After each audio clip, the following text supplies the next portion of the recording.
The nurse looked at me, then looked at my husband, and said a sentence I will never forget. "He's already brought another patient here. He stayed by her side the whole time." I smiled. You know that polite, automatic smile you give so you don't look rude? Inside, something in me collapsed, because that he was Marcus, the man everyone thought was perfect. And just a few minutes later, I would see a picture that would change everything I believed about marriage, trust, family, and even about myself. I was pregnant, living the dream. Any woman who wants to be a mom knows by heart. Ultrasounds, baby names, nursery colors, that fantasy of blessed couple, perfect home. What I didn't know was that, in the same place where I was taking care of the life growing inside me, my husband had helped erase another one. The nurse pulled the wrong chart, turned the folder toward me, and there it was. Marcus, holding another woman's hand while she lay on a clinic bed during an abortion. And would you believe that even with that image right in front of me, my first reaction was to find an excuse for him. That's exactly how we get trapped in a toxic marriage. They lie to our face, and we start lying to ourselves just to keep believing. What I didn't know, in that exact second, was that the story was even crueler than it looked. The woman in the photo wasn't a stranger. She wasn't some distant friend. She was Chanel, my sister-in-law, my husband's brother's wife, the same woman who sat at the table with me, laughed at the same jokes, hugged me at Sunday lunches, and asked about my pregnancy like she was part of the support team. The betrayal didn't just cut through my marriage, it destroyed 2 homes, 2 vows, 2 families at the same time. After that day, nothing made sense right away. I could have screamed at the clinic, thrown my phone in his face, walked out carrying only my rage. But instead, I did something I had never truly done for myself. I took a deep breath, pretended to stay calm, and started gathering evidence. Because I realized that if I wanted a real restart, I couldn't just be the wounded wife. I had to become the author of my own story. That's when the word self-worth stopped being a cute phrase on the internet and turned into a matter of survival. In this story, I'm going to tell you how I found out everything. The more than 4-month pregnancy that was aborted, the psychological pressure, the lies, the work trips, the hospital bills he hid. But I'm also going to show you how I climbed out of rock bottom with a baby in my arms, a heart in pieces, and one crystal clear truth in my head. No one is obligated to stay in a marriage where only one side takes the word loyalty seriously. If you've ever been through cheating, feel trapped in a toxic marriage, or you're gathering strength for a fresh start, stay with me till the end. And go ahead and subscribe to the channel and like this video, because here we talk about pain, yes, but we also talk about healing, starting over, and rebuilding your self-esteem even when it's been crushed by the person who swore to protect you. Before we dive deeper into this story, tell me something. What city are you watching this from right now? I love imagining where this message is landing, because maybe, right where you are, there's someone smiling in perfect pictures, while hiding a secret that will, sooner or later, demand its price. Rachel and Marcus were the kind of couple that made other people believe love was still worth it. He was always well-dressed, kind to everyone, that perfect son-in-law type who wins over even the grumpiest aunt at Sunday lunch. She was sweet, devoted, newly pregnant after a long wait, living the dream of a stable marriage, a cozy house, and a future planned down to the color of the baby's room. In photos, they were flawless. Trips, smiles, captions about eternal love, public declarations that made people comment. One day I want something like that. From the outside, there was no room for the word cheating, no space for doubt, no hint that any secret could exist there.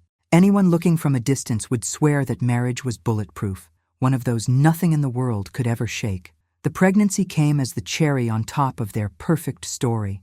The whole family celebrated, friends were thrilled, and Marcus raised a glass at a family dinner and promised to be the best dad in the world, with that confident tone that convinces even the one person who swore they wouldn't cry. Rachel believed every word because, up to that point, he had never given her a reason not to. And this is where I want to pull you into the story. How many times have you looked at someone and thought their life was perfect while yours felt like a mess? By the way, drop a comment and tell me, what city are you watching from? I like imagining where this story is traveling, because honestly, this kind of thing could be happening right next door to you. Behind that fairy tale facade, Rachel was convinced she was living a relationship built on respect, partnership, and honesty. She kept telling herself she had the full package: a present husband, a peaceful home, united family, a baby on the way as a symbol of everything they had overcome. What she didn't know was that very often, the biggest lie is the one we tell ourselves when we're desperate for everything to be okay. Secrets in a marriage are like cracks in glass. At first they look small, but if no one deals with them, the whole thing shatters. And before we keep sinking into this story, go ahead and subscribe to the channel and like this video. Because here we don't sugarcoat relationships. We talk about them the way they actually are, so you can protect and strengthen yourself. Their routine could have been printed on a grown-up life postcard. Rushed breakfasts, him leaving for work with his laptop bag, her tidying the house and thinking about what else they needed for the baby. On the weekends, there were family cookouts, laughter, kids running around, that feeling of belonging that makes anyone think, yeah, this is where I'm supposed to be. Marcus made sure to hold Rachel's belly in photos, kiss the top of her head in public, act like the affectionate husband so many women pray for. No one there would have guessed that behind that smile lived lies, betrayal, and a secret heavy enough to wreck not just one, but 2 marriages. The truth was right there, close, but still hidden, waiting for its moment to burst through the surface. Like a lot of women, Rachel grew up hearing that she needed to be strong, understanding, and patient to keep a marriage. So she worked hard to be the ideal wife. She didn't nag too much. She believed him when he said he had to stay late at the office. She accepted when he was too tired to talk. In her head, that was maturity. That was proof of love. That was trust. In reality, without noticing, she was giving him all the space he needed to move in the shadows without raising suspicion. Not because she was weak, but because she was trapped in the idea that a perfect marriage has no room for doubt, questions, or firm boundaries. Her self-worth was built on that story. If the marriage was okay, then she was okay. If the marriage fell apart, then who was she? And that's where the danger really lives. When someone puts their entire value in another person, anything that person does or hides gains a devastating power. Rachel had no idea, but while she was choosing baby shower themes and saving nursery ideas on her phone, another version of her story was being written in silence, with decisions she did not approve, did not consent to, and that would hit directly at her and the child she was carrying. The trust she had in Marcus was almost blind, the kind you give thinking you'll never be betrayed. But life, sometimes, chooses very harsh ways to open our eyes. And in Rachel's case, that wake-up call started in the one place she was supposed to feel safest, at a simple routine checkup at the clinic. In Rachel's mind, that day was supposed to be just another sweet chapter of pregnancy. Hearing the baby's heartbeat, seeing that little face on the ultrasound, squeezing Marcus's hand and imagining what life would look like from now on. She got dressed carefully, chose a comfortable dress, ran her hand over her belly, and whispered a little thank you for everything she believed she had. She had no idea that in that clinic, a nurse, a medical chart, and a single photograph would flip her story upside down. Sometimes life picks the simplest moments to reveal the biggest truths. And it's exactly at that moment, when she walks into the clinic thinking everything is under control, that the first thread of the lie starts to unravel, pulling behind it a whole knot of secrets Marcus never thought would be exposed. In Rachel's mind, that Tuesday was just another normal chapter in her pregnancy. She woke up early, feeling that mix of nausea and joy, ran her hand over her belly, and talked to the baby softly, like she was already chatting with an old friend. In the kitchen, the smell of coffee filled the house while she separated her exam papers, her clinic card, and double-checked the appointment time on her phone. Marcus walked in, sharp, as always, shirt crisp, subtle cologne, kissed her forehead and asked, "You ready, babe?" Everything moved according to the script of a stable marriage, adjusted routine, a couple organizing their lives around a baby on the way. Nothing in that morning screamed affair, nothing said secret, nothing hinted that her self-esteem was about to be crushed by a truth that had been hidden for months. On the drive to the clinic, Rachel watched the streets through the window like a movie in slow motion. She talked about simple things, the baby's name, which stroller was best, whether the baby shower would be mixed or just women. Marcus answered in that secure tone, one hand on the wheel, that small half-smile, like he was genuinely invested in every detail. He mentioned work, a big project, how he was doing everything he could to give their family the best. And that's where it gets heavy. He talked about protection, future, commitment, while carrying a secret that tore through 2 marriages at once. Think about how deep that is. From the outside, it looked like responsibility. On the inside, it was a trail of selfish choices planted in the dark, waiting for harvest. When they got to the clinic, Rachel felt that familiar hospital smell mixed with whatever air freshener they used. Light-colored walls, people waiting, some couples smiling, some women alone, each with their own story of pain, restart, or resilience. She squeezed Marcus's hand, not because she was scared, but because she liked that feeling of, we're in this together. He played the perfect husband again, talked to the receptionist, confirmed the time, held her bag. Not once did Rachel suspect anything. And that's the danger of a well-disguised toxic marriage. The person who cheats doesn't always look like a villain. Sometimes they're very good at playing good partner, to the point where even the betrayed person starts doubting their own ability to see the truth. While they waited to be called, Rachel absent-mindedly scrolled through her phone, looking at old photos of them. Trips, late-night conversations about the future, promises that they'd always be honest with each other. She smiled to herself, not knowing those memories would soon taste bitter when the truth came out. Marcus was on his phone too, firing off quick texts, saying it was work stuff. And she believed him. When trust is blind, any excuse sounds logical. By the way, pause here and hit subscribe and like this video, because if anything protects us from emotional traps, it's learning to recognize the red flags that hide in everyday life. The nurse finally called her name with a friendly smile, and Rachel stood up excited, straightening her dress and taking Marcus's arm. At that moment, all she could feel was anticipation, for the sound of that little heartbeat, for the next ultrasound image, for one more sign that the life growing inside her was strong and healthy. She walked into the room thinking it would be just another peaceful appointment, maybe with some guidance about food or rest. The room was cozy, with posters about prenatal care, about love, about protecting life. Who would guess that, right there, in a place built to protect babies, she'd be handed proof that someone she loved had stood by while another baby's life was ended. Rachel sat on the exam table, answered the usual questions, had her blood pressure checked, talked about nausea, sleep, food. The nurse smiled, cracked small jokes, wrote everything in the chart. Marcus stood nearby, arms crossed, body apparently relaxed, but his eyes drifted now and then, like his mind was on something else entirely. And here's the thing. A lot of details only make sense later when everything clicks and you start replaying the scene in your mind. In that moment, Rachel didn't think twice. She was too focused on the joy of becoming a mom, on the belief that her marriage was a safe harbor. She had no idea that in just a few seconds, a simple chart mix-up would rip off the mask from a secret her marriage could not survive. The nurse turned to grab a file and came back with a folder in her hand. At first, everything looked totally normal, just another chart among dozens she'd handle that day. Rachel smiled. Marcus stayed in character. The scene played out like any other routine exam. But sometimes, life picks these boring little moments to blow up the lie.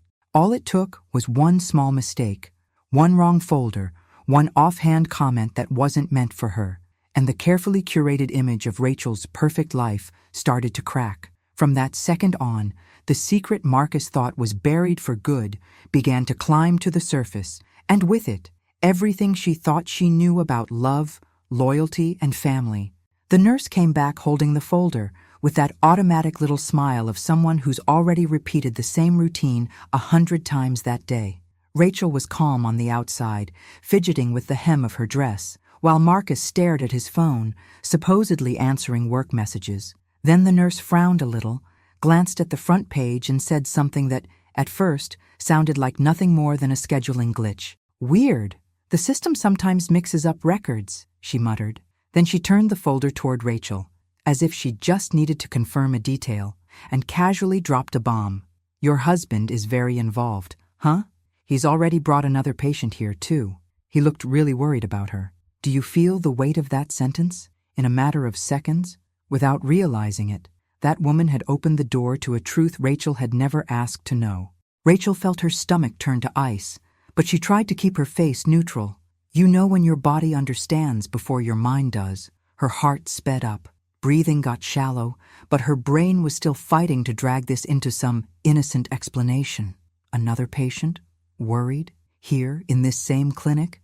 Before she could even form a question, the nurse, wanting to show how caring Marcus was, pulled out a page with a small photo clipped to the wrong chart. See? He stayed right next to her the whole time, she said, pointing at the image. Rachel looked down and saw Marcus, clear as day, in the picture. Same haircut, same posture, same good man expression. Next to him, a woman on the bed, face turned slightly away, familiar-looking hair. But in that first second, the shock was so big her brain preferred to freeze rather than accept it. On the outside, she forced a weak smile, that kind you give when you don't really understand what's happening but don't want to look weird. "Oh, yeah," she answered, trying to buy time. When Marcus heard that comment, he shifted in his chair like an alarm went off inside him. He leaned a bit to see the photo, not with the curiosity of someone surprised, but with the panicked awareness of someone trying to measure the damage. The nurse, completely oblivious to the grenade she'd just rolled into the room, kept talking. He held her hand the whole procedure. "Not many men do that, you know. You're lucky, really." Look at the cruel irony. The same phrase that was meant as a compliment hit Rachel's chest like a slow, twisting knife. Inside, Rachel was screaming. On the outside, she chose silence. People sometimes ask, why didn't she blow up right there? Why didn't she make a scene? But when the pain is that big and that sudden, your instinct isn't always to attack. Sometimes it's to observe. In seconds, she realized any reaction right then would tip Marcus off that something was wrong, and she didn't want to hand him that advantage, so she swallowed the lump in her throat, took a deep breath, and pretended the photo hadn't shaken her as much as it had. That ability to stay quiet on the outside while your whole world falls apart inside is one of the hardest things a person can live through. By the way, if this story is stirring something in you, hit like and subscribe, because we're going to go even deeper into this journey, and maybe you need these insights to stop getting lost inside your own relationship. Rachel focused on the photo again, like she was trying to see something the nurse hadn't. The room, the walls, Marcus's position, the way his body leaned toward the woman, the way his hand held hers. It didn't look like a distant favor. It looked like intimacy. The kind of presence you see between people emotionally involved, not just someone being nice. Something in her chest whispered, "There's something very wrong here."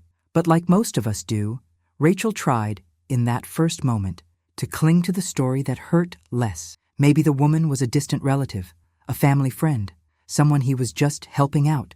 Our minds are experts at inventing explanations to protect our hearts, even if that means ignoring a red flag the size of a billboard. Sensing that the nurse had said too much, Marcus switched into damage control mode. He laughed awkwardly and said, "Oh, yeah, it was a complicated situation.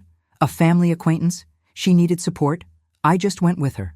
The answer came way too fast, way too smooth, like it had been sitting in a drawer waiting for the day someone brought this up. Rachel noticed the speed, the tone, the way he avoided locking eyes with her.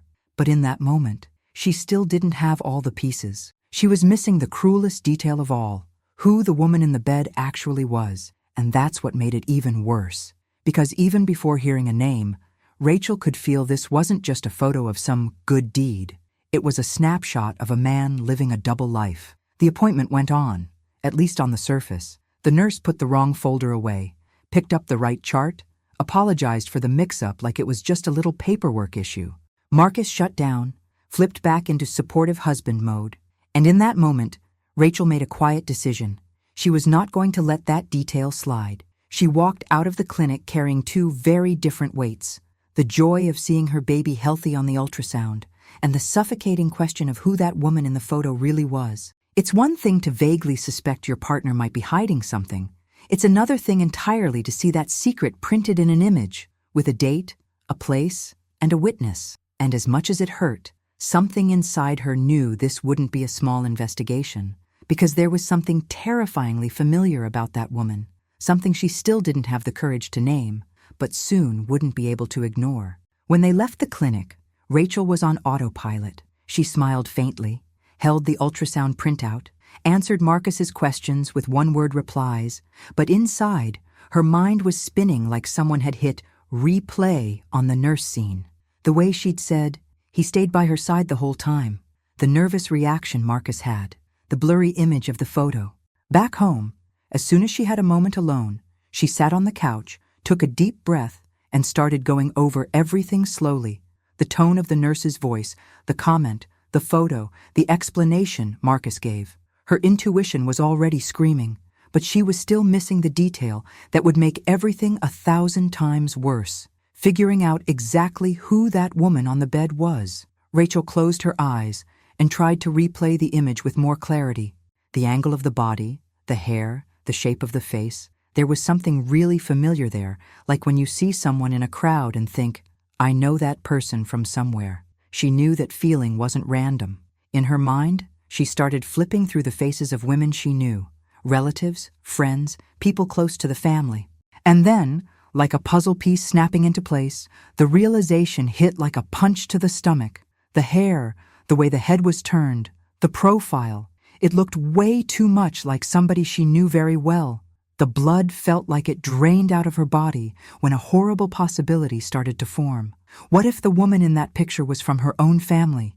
That thought alone made her feel sick. She got up, went to the bedroom, and started digging for anything that could confirm or disprove that idea. She grabbed her phone, opened old photo albums, scrolled through family parties, Christmas dinners, backyard barbecues.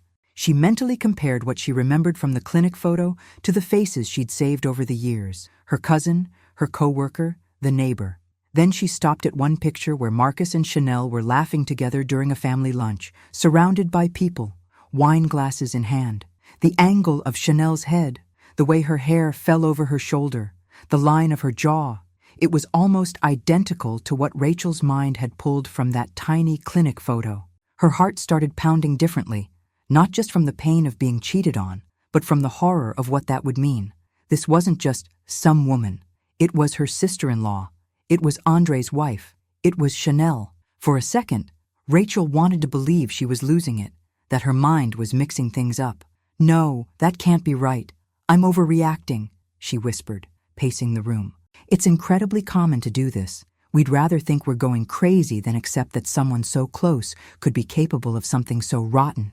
But the images kept overlapping in her head like layers in the same file. Chanel lying on the couch on a Sunday in that same sideways position. Chanel laughing with the kids, tossing her hair back. Chanel in that clinic picture, vulnerable on a bed. The similarity was too loud to ignore, and the more she tried to push the thought away, the stronger it came back. She sat on the edge of the bed, buried her face in her hands, and cried in silence. It wasn't just the pain of being betrayed as a wife. It was realizing something was deeply broken in that family structure as a whole. Marcus, the perfect husband. Chanel, the perfect sister-in-law. Always there, always hugging, always sharing secrets, chatting about marriage and motherhood like she was on Rachel's team. Rachel could clearly remember conversations where Chanel talked about wanting kids but being unsure, about her marriage with Andre going through a rough patch. Now, all of that started to sound different. Those confidences, those late-night talks, suddenly looked a lot more like foreshadowing. And on top of it all, Rachel couldn't get rid of the mental image of Marcus holding Chanel's hand while she lay on that bed, ending a pregnancy. Something inside Rachel shifted that day. Up until then, she'd been the wife who trusted, who took explanations at face value, who put herself last to keep the peace. But when she realized she'd been betrayed, not just by her husband, but by her own sister-in-law, something hardened in her. Not in a bitter, hateful way, in a protective way. She understood that if she didn't start protecting herself, no one else would. She wiped her tears, took a deep breath, and for the first time, instead of asking, "What did I do wrong?" she started asking, "What is actually going on?" That question was the seed of a new version of herself, less naive, more observant, and more willing to gather facts before reacting. That night, when Marcus came to bed and tried to snuggle up to her like nothing had changed, Rachel was already a different woman. even if he didn't know it yet. She didn't push him away. She didn't start a fight. She didn't ask a single question. And that wasn't weakness. It was strategy. Quietly, she decided that before confronting him, she would make absolutely sure. Because accusing someone like Marcus, with his golden boy reputation, without rock-solid evidence, was handing him the perfect chance to flip the narrative. She knew that if she wasn't careful, he'd blame her pregnancy hormones, call her paranoid, suggest she had misunderstood everything. And you know how it is. Manipulators love using your feelings as ammunition. So, Rachel chose the hardest path of all: calm on the surface, emotional distance inside, and a new mission: investigate. And it's exactly that silent decision that sets up her next move, slowly collecting every piece that links Marcus, Chanel, and that abortion, until there's nowhere left for the truth to hide. In the days that followed, Rachel felt like an actress in a movie she never agreed to star in. On the outside, she kept her routine as if nothing had happened, made coffee, asked about Marcus's day, talked about the ultrasound, texted family about the pregnancy. On the inside, it was a completely different world, a silent storm, a mix of anger, fear, disgust, and, worst of all, that humiliating feeling of having believed so hard in something that was never real. She felt betrayed on multiple levels, as a wife, as a sister-in-law, as part of a family that pretended to be united. But instead of exploding, she started watching. Did Marcus still come home at the same time? Did his excuses match what he claimed he was doing? Had his behavior changed after the clinic incident? Every tiny detail became a potential clue, because now she finally understood. Secrets in marriage don't start big. They start in little things we're trained to ignore. Marcus, having no idea he was being studied, kept playing the role of perfect husband. He rubbed her belly, asked how she was feeling, talked about the baby's room, bills, the future. At any other time, Rachel would have melted at that attention. Now, though, every gesture felt contaminated. When he touched her hand, she remembered the nurse saying he'd held another woman's hand the whole time during an abortion. When he talked about family, she saw, in her mind, Chanel on that clinic bed. That's one of the cruelest parts of betrayal. It doesn't just damage the present, it rewrites the entire past. Moments that used to feel pure become staged scenes. Her self-worth crashed for a while because she started wondering if she'd ever truly been a priority in that marriage or just a prop. So Rachel did something a lot of people only learn to do after life knocks them flat. Instead of reacting on impulse, she started responding with strategy. If he said he had to work late, she didn't argue. She just quietly noted the time.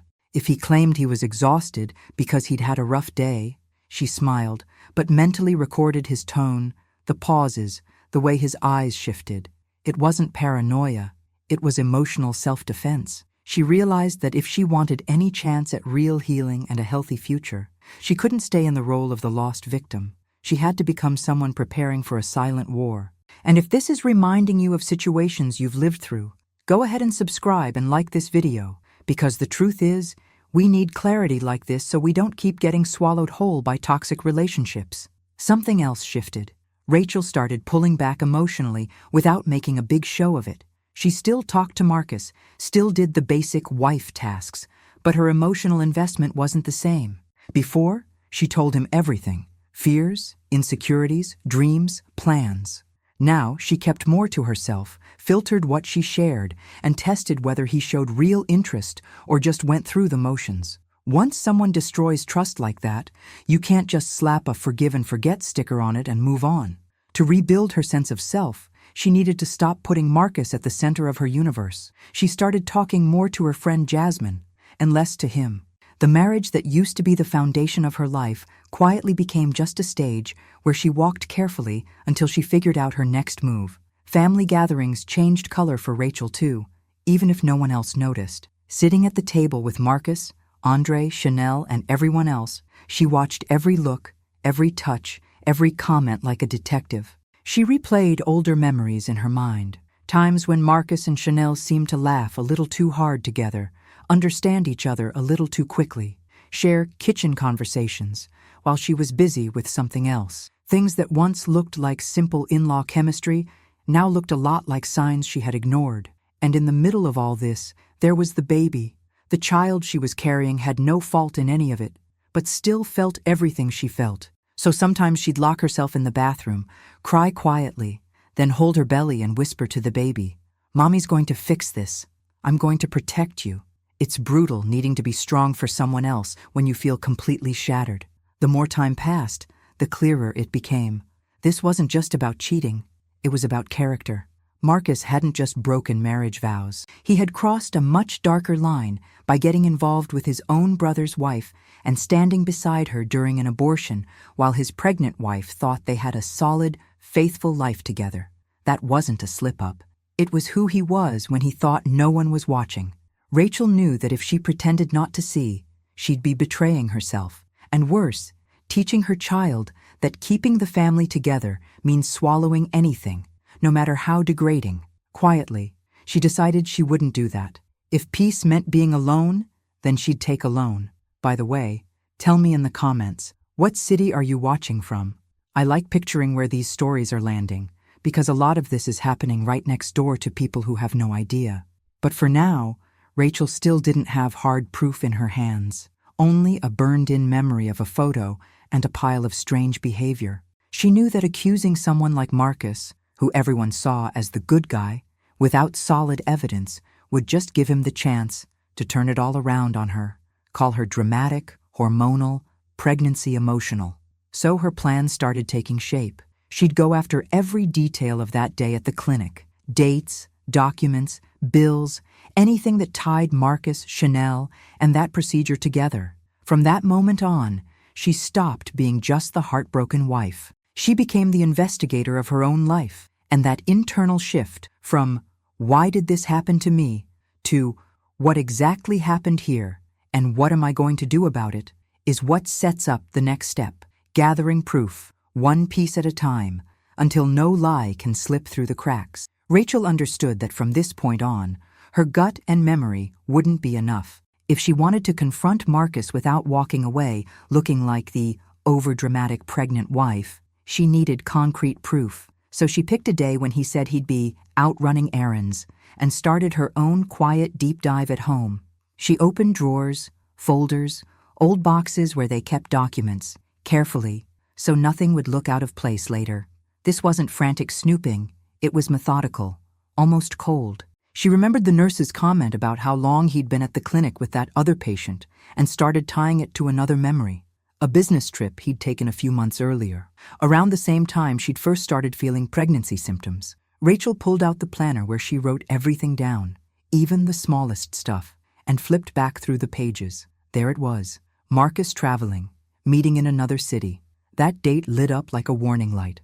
In that same week, she remembered him complaining about being exhausted, telling a long story about a difficult client, saying he'd needed an extra day off to recover when he got back. At the time, it sounded like commitment and hard work. Now, it sounded like the perfect cover. She knew where he kept his pay stubs and timesheets, so she went looking. It didn't take long to find an odd gap, a day marked as absent, but with no official business trip or company event attached. In the system, it showed as authorized leave. Leave for what, exactly? The deeper she dug, the more puzzle pieces appeared. In an old folder of random paperwork, she found a crumpled envelope from a private hospital. The name of the institution made her stomach clench. It belonged to the same network as the clinic where she had her prenatal appointments. The date at the top of the bill lined up perfectly with that business trip. Rachel's hands trembled, but she forced herself to keep going. She opened the envelope and saw a receipt with a vague description. Gynecological procedure, confidential. No patient name on that copy, only a code, the amount, and the responsible party's name, Marcus Carter. At that point, it stopped being just a suspicion and started becoming a real, undeniable trail. This wasn't just a toxic marriage anymore. It looked a lot like a full-blown secret operation he had run behind her back. She grabbed her phone and started taking pictures of everything. The trip date in her planner, the time-off record, the hospital bill. She created a hidden album, a private file that felt like a dossier on her own life. It hurt, but at the same time, it gave her a strange sense of strength. For the first time in a long time, Her reality wasn't defined only by what Marcus chose to tell or hide. She was reclaiming her story. And that's a powerful thing. When you're betrayed, you often feel like you've lost all control, like every move depends on what the other person decides. By gathering proof, Rachel wasn't just gearing up for a confrontation. She was rebuilding her self-respect, reminding herself she wasn't doomed to live off crumbs of truth. What made it worse was how all the elements fit together. It wasn't one random paper. It was a pattern. The so-called business trip, the unexplained leave, the hospital bill, the photo in the wrong folder. Together, they screamed a story Marcus had worked hard to bury. And the more pieces she added, the more obvious it became that this wasn't some one-time mistake. It had planning, repetition, and intent. It was betrayal with structure. And hanging over all of it, there was a third victim, Andre, Marcus's own brother, who was sleeping next to a woman he believed was faithful, completely unaware that his own sibling had crossed the line with her and then stood beside her through an abortion. Rachel thought of him, imagined his face if he ever found out, and her heart got even heavier. This wasn't just her marriage in ruins. It was an entire family built on lies. Rachel still didn't know the most brutal detail yet. How far along that pregnancy had been when they ended it. She guessed it had been a while, but had no idea of the scale. It was like seeing a storm on the horizon without knowing if it was a quick rain or a full-on hurricane. That question hung over her, keeping her stuck between pain and strategy. She'd think about the baby she was carrying and feel a twisted mix of guilt, as if any of this were her fault, and fierce protectiveness. She knew that once she had all the information, there'd be no unknowing it, no going back to before. Her decisions about her life, her child, and her boundaries would have to be made in the full light of that truth. And before we move on, hit subscribe and like this video, because we still have a lot of layers to unpack, and you might need some of this to face your own history with more clarity. With some evidence in hand and a head full of questions, Rachel realized her next move had to be going straight to the source, that clinic. She couldn't just call and ask like a random curious person. She needed to be careful, both emotionally and practically. What she didn't know yet was that when she went back there, she'd find out the aborted baby had been over 4 months along. And that information wouldn't just confirm how deep the betrayal went, it would force her to see, with painful clarity, the kind of man she'd married. From that point on, the story stops being just about what Marcus did, and starts being about what Rachel is going to do with everything she now knows. It took Rachel a few days to build up the courage to go back to that same clinic alone. She didn't want Marcus to suspect anything, so she came up with a simple excuse. She told him she needed to redo a blood test. Nothing serious, just routine pregnancy stuff. He didn't question it. In his mind, everything was still under control. When she walked through the clinic doors again, the smell, the walls, the reception, everything felt heavier. It wasn't the happy place of ultrasounds anymore.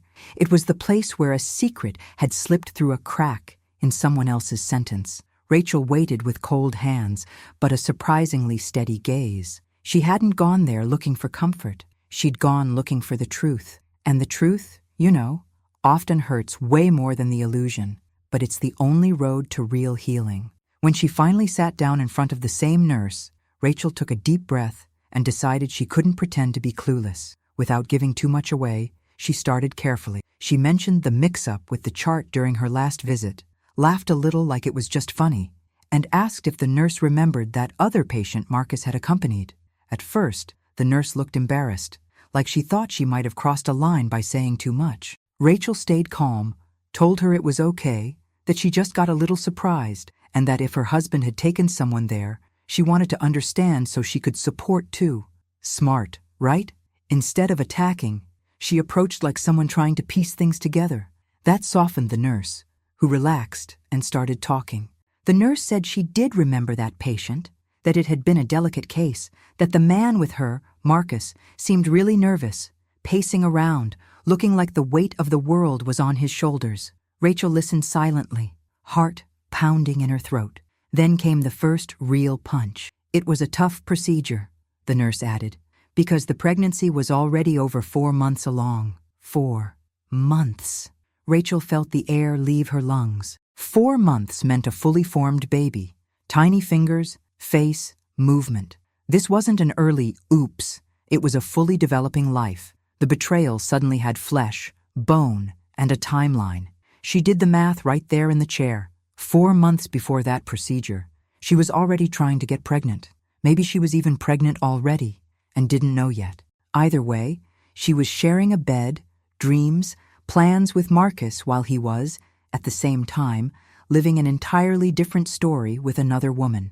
And not just any woman. By then, Rachel was almost certain it was Chanel. The nurse couldn't say her name because of privacy rules, of course, but she described the patient briefly. Young, light brown skin, dark hair, a thin wedding band on her finger. It was enough. Rachel's brain linked it immediately. Chanel's way of talking about a rough patch, her disappearing from a few family events, that heavy look Rachel remembered seeing in her eyes at one Sunday lunch. The puzzle stopped being theory and snapped into a painfully clear picture. Rachel walked out of that room a different person than when she walked in. There were no more doubts. What had been a mental jigsaw puzzle now had numbers, dates, weeks of gestation attached to it. Marcus hadn't just cheated. He'd maintained an ongoing relationship with his brother's wife, gotten her pregnant, and then actively pushed for an abortion when things got too risky. And to make it even sicker, he used Rachel's pregnancy as part of his argument. If this comes out, I lose everything, he'd supposedly told Chanel. I could even put Rachel's life at risk with the stress. See the level of distortion? The woman he claimed to be protecting became his excuse to justify ending another baby's life. That's not concern. That's manipulation dressed up as care. Sitting in her car afterward, Rachel put both hands on her belly and cried silently. Those heavy tears that feel like they're coming from somewhere deeper than your chest. She looked at herself in the rearview mirror, red eyes, swollen face, and saw with brutal clarity 2 marriages had been betrayed at once. Hers, as a pregnant wife, and Andre's, as a husband who had no idea what was happening in his own home. And in the middle of it all, 2 babies, one whose life had been ended at 4 months, and another growing inside her, loved, wanted, and now needing even more protection. Right there, in that parked car, she made a private decision.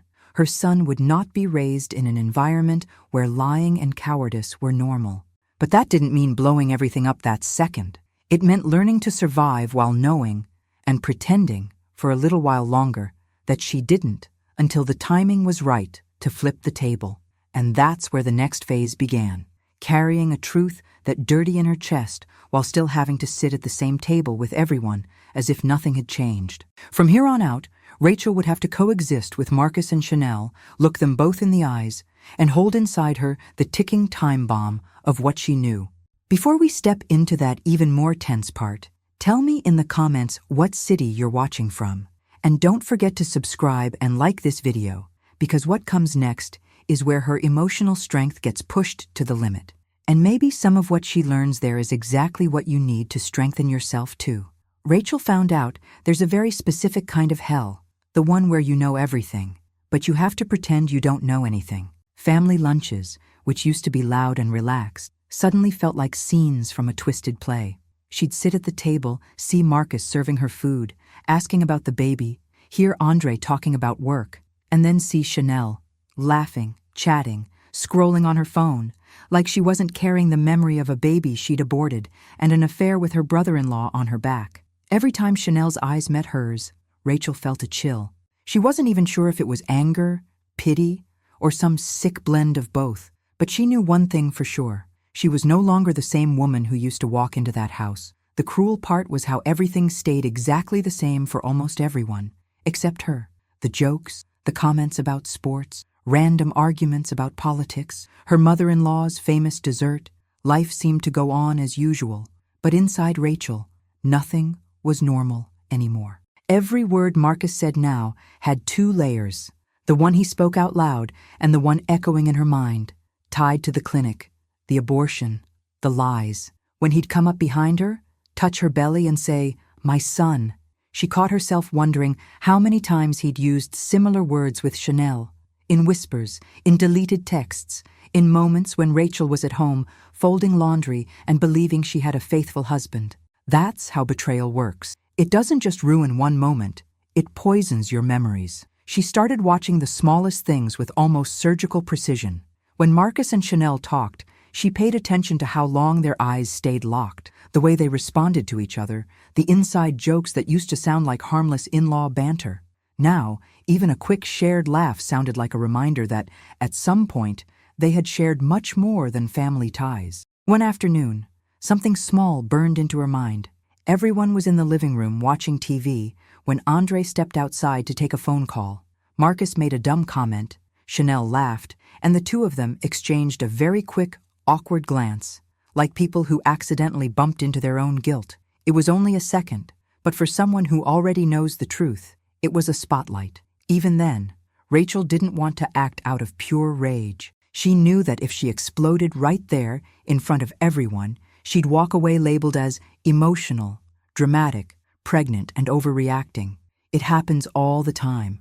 A woman's pain gets used against her, so she chose the hardest posture of all. She kept showing up, kept watching, kept stacking details in her mind while pulling herself further away inside. She stopped having those deeper woman-to-woman talks with Chanel.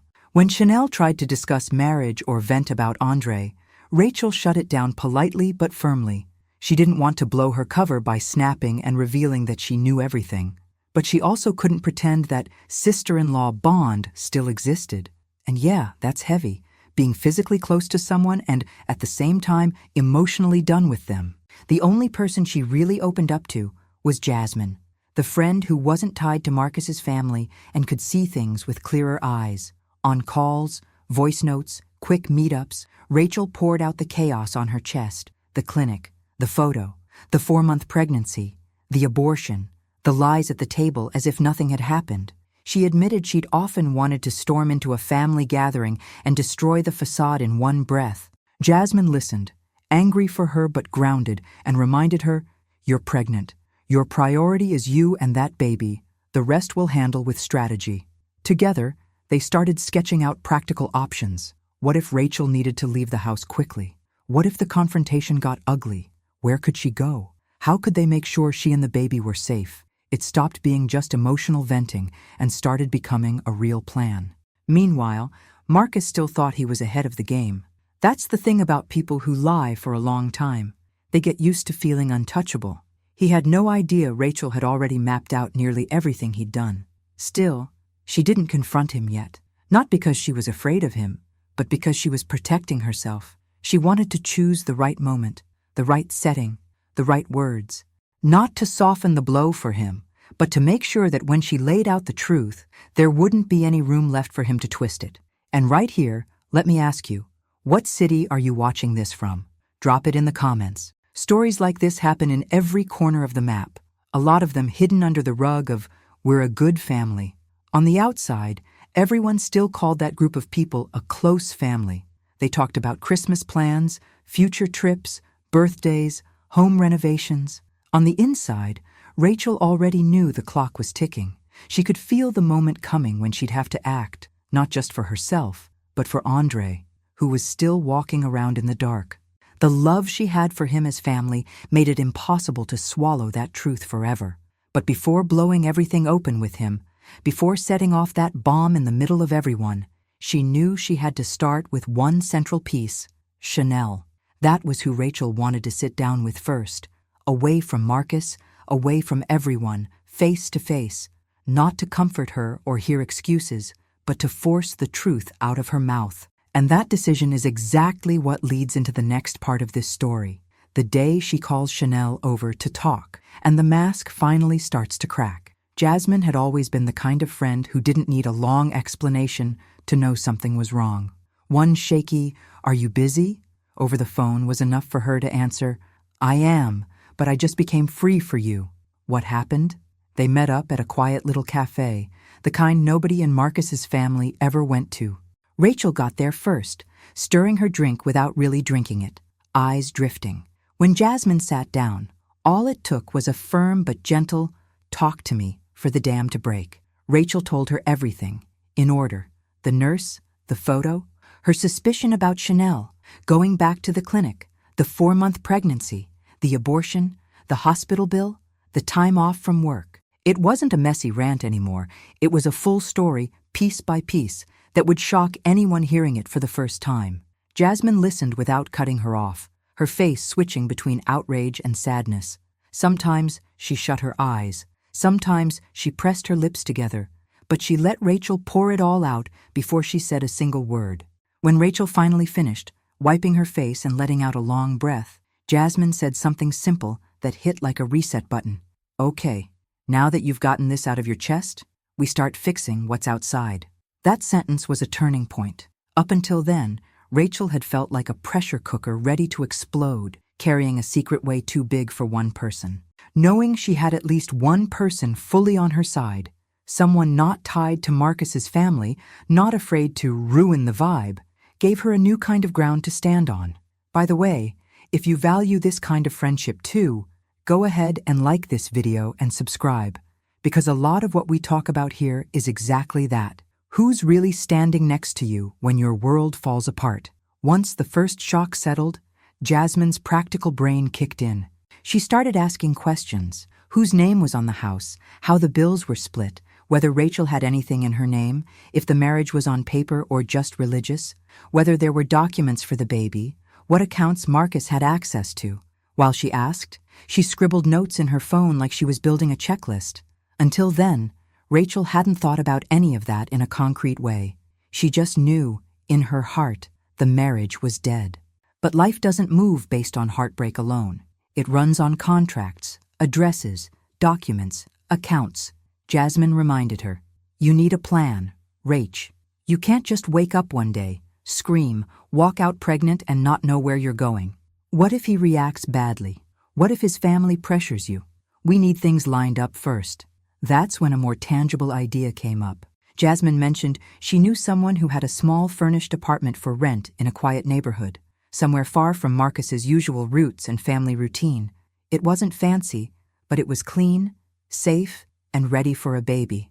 "If you want, I can talk to him, see if he'll hold the place a bit. We can put everything in your name. It'll be your plan B, you get it? If things blow up, you won't be floating in the middle of nowhere. You'll already have somewhere to land." Just hearing that made Rachel feel both scared and relieved. Scared, because it made the idea of actually leaving very real. Relieved, because, for the first time, she could picture a scenario where she wasn't begging for space in a house that no longer felt like home. Beyond the physical space, Jasmine also brought up emotional and legal protection. She told Rachel to make copies of important documents and store them in a private email, with a password Marcus didn't know. She suggested keeping some kind of log, dates, comments, key events, not out of revenge, but so she'd have a clear timeline if she ever needed it. Then Jasmine said something that cut deep in the best way. "You don't have to decide today if you're signing divorce papers tomorrow, but you do need to start preparing today for the day you finally can't live like this anymore, because that day is coming, sooner or later."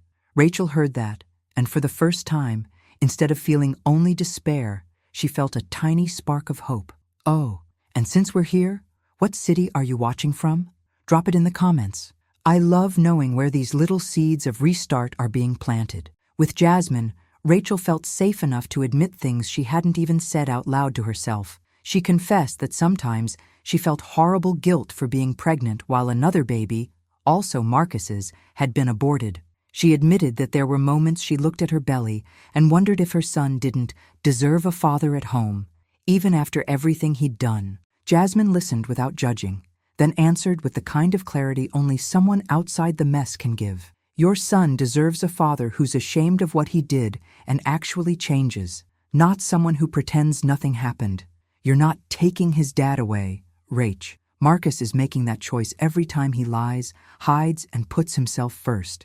That shifted something huge in Rachel's mind. Until then, she still believed that, to protect the baby, she might have to swallow even more. Now she was starting to understand that sometimes protecting means not normalizing what destroys you. When they said goodbye that day, it wasn't just two friends wrapping up a chat.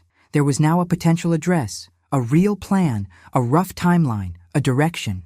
Rachel went back home still aching, of course. Nothing erases betrayal overnight, but she also felt a little more solid. She knew the road ahead would be long, full of ugly conversations and painful decisions, but she also knew she wasn't totally in the dark anymore.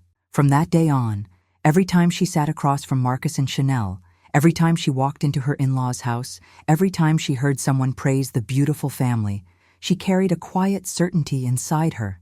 When the time came to flip that table, she wouldn't be empty-handed. She'd have a place to go, people to lean on, and most importantly, a new life waiting for her. Not just the baby's, but her own. And that new internal safety is exactly what prepares Rachel for her next move, sitting Chanel down face to face and pressing exactly where the truth can't hide anymore. Rachel knew that sooner or later she'd have to stop rehearsing conversations in her mind and actually face one of the key players in this whole nightmare, Chanel. It was no longer possible to pretend they were just two friendly sisters-in-law sharing recipes and laughing at family memes. The tension between them had grown so thick, even silence felt loaded. So Rachel picked a day when she knew Andre would be at work late and Marcus had a long meeting. Then she sent a simple text to Chanel. "Can you come over this afternoon? I need to talk to you. Just woman to woman." The wording was deliberate. She knew that if she came off as confrontational from the start, Chanel might dodge or make excuses. The softer tone was bait, a way to get her in the room before tightening the screws. When Chanel arrived, Rachel had already set the stage, a glass of water on the coffee table, curtains half closed, TV off, no distractions, no background noise. The atmosphere said, "This is serious," without a single word. Chanel walked in with that automatic polite smile, asking about the pregnancy, the baby, acting concerned. This time, Rachel wasn't fooled by the wrapping. She sat on the couch, stroked her belly, and gestured for Chanel to sit too. A few seconds of awkward quiet hung in the air, the kind where both people know this is not a normal visit. Chanel fiddled with her hair, glanced around the room, like she was searching for a hint about where this was going. Rachel watched every micro-expression, because once you know the truth, you stop being fooled by nervous eyes and shaking hands. She started slowly, without accusations. Rachel talked about the pregnancy, about how much her life had changed, how much she'd been thinking about family, trust, and secrets. She said sometimes life throws you into situations you never imagined, and in those times, people either really stand by each other or show who they truly are. Chanel nodded along, agreeing with everything, not realizing the ground was about to open under her. Then Rachel tugged at the first thread. She brought up the chart mix-up at the clinic, laughed lightly as if it were just one of those things, and repeated the nurse's line, "Your husband already brought another patient here. He stayed by her side the whole time." The effect was instant. Chanel's body stiffened. Her relaxed posture turned rigid. She shifted on the couch like she'd been poked right on a bruise. That's what guilt looks like. Rachel, expecting that reaction, kept her tone calm, almost gentle, which made it even more unnerving. She said that at first she'd just felt confused, but later she'd gone back to the clinic alone, talked to the nurse, and learned details about the case, the timing, the kind of procedure, the companion's behavior. She paused, then said with quiet certainty, "Chanel, I know it wasn't just some random woman. I know it was you." The air in the room vanished. Chanel's eyes went wide. She tried to force a nervous laugh and stumble into a, "No, you've got it all wrong." But her voice cracked. Her whole body betrayed her, sweaty palms, quick breathing, eyes flicking back and forth between the door and Rachel's face, like she wanted to run and disappear. Instead of yelling, Rachel chose something far more powerful: silence. She just held Chanel's gaze and waited. That's one of the sharpest tools you have when you step out of the victim role and into the "I know and I'm not playing anymore" role. When you don't rush to fill the silence, the other person is forced to sit alone with the echo of what they've done. Chanel tried to pull herself together, reached for the classic lines of someone cornered. "Rachel, it's not what you think. You don't know what I was going through." It was a moment of weakness. She kept calling it a moment. But Rachel already knew this had been a string of choices, not some isolated slip. Still, she let Chanel talk, listening for any trace of honesty in between all the attempts to soften the story. Then Rachel did something that shifted the power in the room completely. She pulled out her phone, laid the ultrasound picture of her own baby on the coffee table, and next to it showed the photo she'd secretly taken of the clinic file, Marcus holding Chanel's hand. Without raising her voice, she asked, "Can you look at this, Chanel, and honestly tell me you don't know exactly what you did to me and to Andre?" That question wasn't just about the past. It was about who Chanel was choosing to be right now. With smudged mascara and trembling shoulders, Chanel started to crack. The sweet sister-in-law mask fell off. The guilt she'd been trying to bury for months finally found a way out. And here's where I pull you in again. What city are you watching this from? Drop it in the comments. Stories like this, smiling people carrying secrets like grenades, are happening everywhere. Chanel dropped her head and finally let the first real words slip. "I didn't want it to happen like this. I swear I didn't." Her voice shook, tears now coming for real. Rachel stayed firm. She didn't reach out to hug her, didn't pat her back, didn't say, "It's okay," because it wasn't. This wasn't the time to comfort the person who helped wreck 2 marriages. It was time to honor her own pain and Andre's.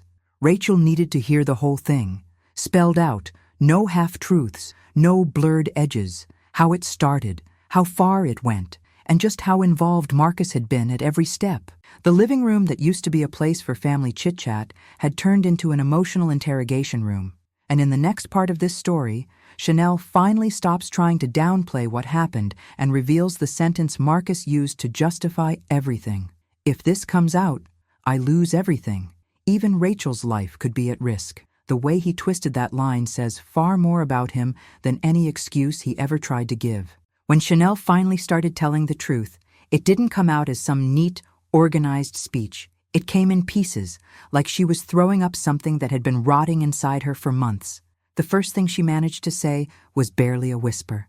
"I was scared, so scared." Rachel kept her eyes on her, saying nothing.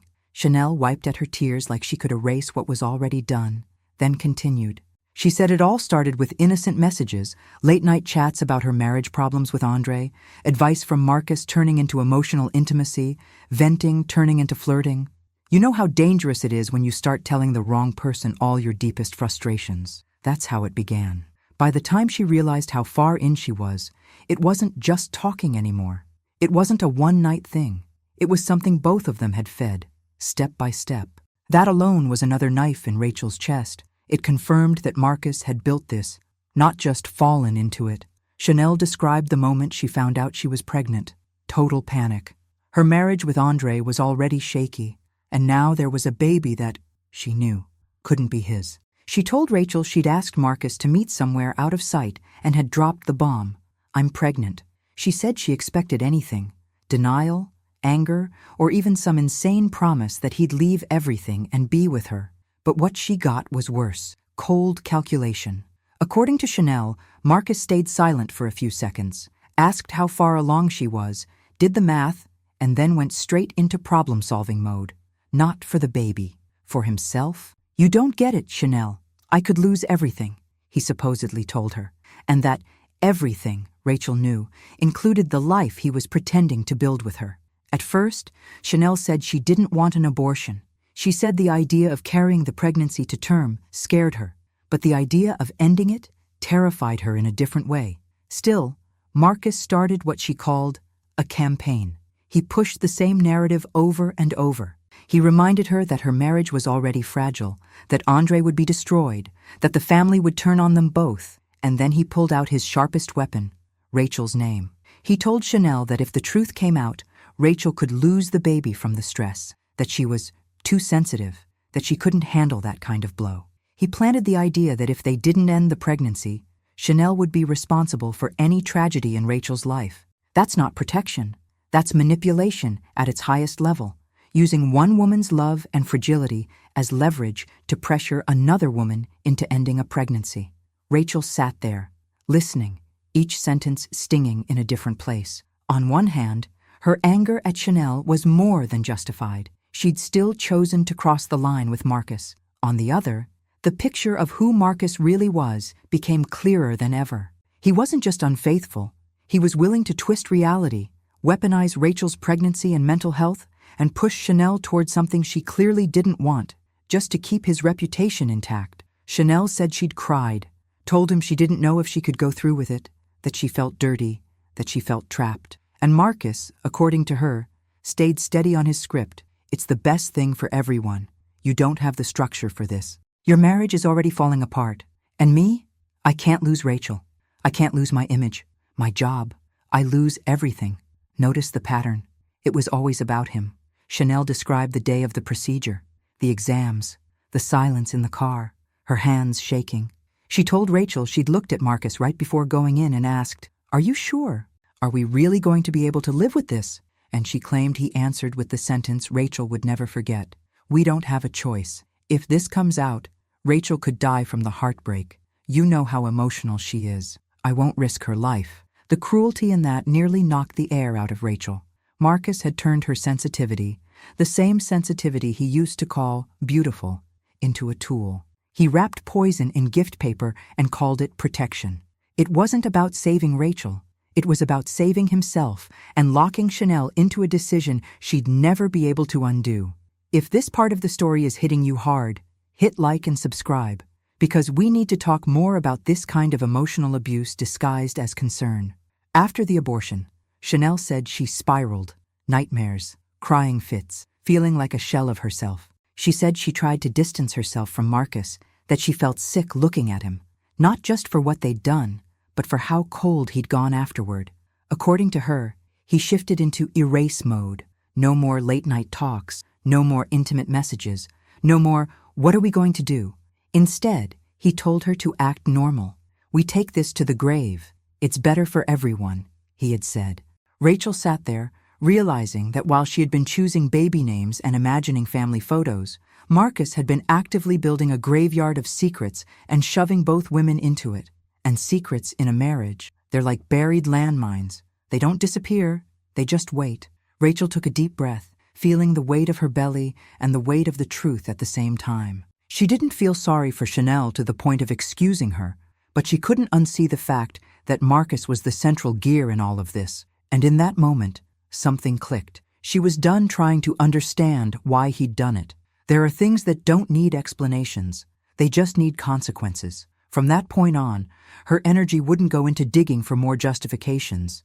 It would go into deciding what to do with her own life and her child's. The next step was obvious now. Take everything she'd heard, everything she'd collected, and put Marcus and Chanel in the same room. No more secrets, no more half-truths, no more pretending it was anything less than what it really was. That day, the house felt different even before anything was said. Marcus had no idea what was coming, but Rachel did, because she'd planned every second of it. She didn't want a meltdown at some family gathering, with relatives choosing sides and drama spilling everywhere. She wanted something clean, direct, controlled. So she picked a late afternoon, when there was still light coming through the windows, but the day was clearly drawing to a close. She texted Chanel, saying they needed to continue that conversation and that it was important Marcus was there too. To Marcus, she simply said, "We need to talk about something serious. I need you home on time today. No room for work excuses. No, we'll talk later." Marcus arrived first, took his shoes off at the door like always, asked about the baby, reached out to touch her belly. This time, Rachel stepped back, not dramatically, but enough to make it clear something had shifted. No smile, no small talk, just, "Sit on the couch. We're waiting for Chanel." He frowned, thrown off, but still thought it might just be pregnancy mood. He was so used to controlling the story that the idea of her knowing everything hadn't even crossed his mind. A few minutes later, Chanel walked in, slightly out of breath, eyes already carrying a trace of dread. One look at the two of them together on the couch told her this wasn't going to be good. Rachel closed the door slowly, positioned herself in front of them, and for the first time, didn't feel like she was the one on trial. They were. The silence at the beginning was thick. Marcus asked what was going on, trying to sound calm, still clinging to the illusion that he could steer the conversation. Chanel stared at her hands, cheeks wet, unable to pick who to look at. Rachel's belly felt heavy, but somehow it anchored her. She took a breath and started.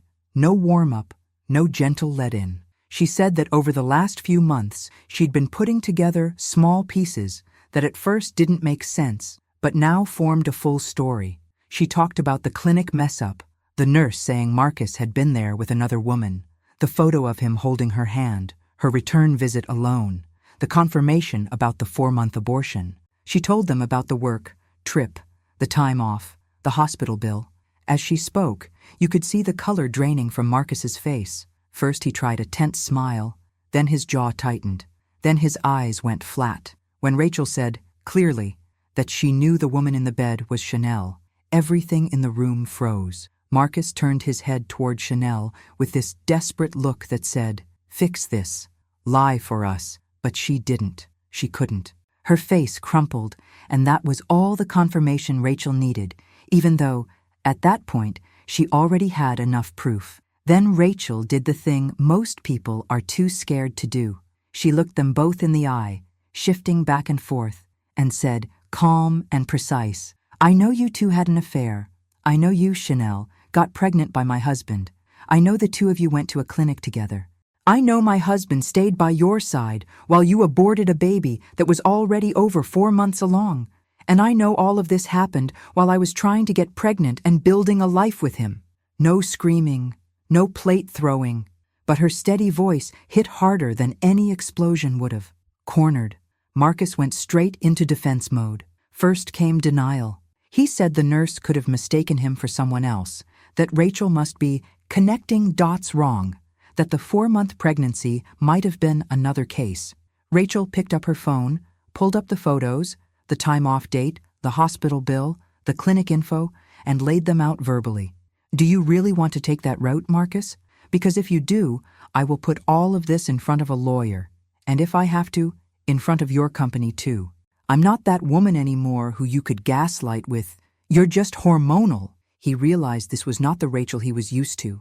She had receipts. She had a timeline. She had a spine. Seeing denial wasn't working. He shifted to victim mode.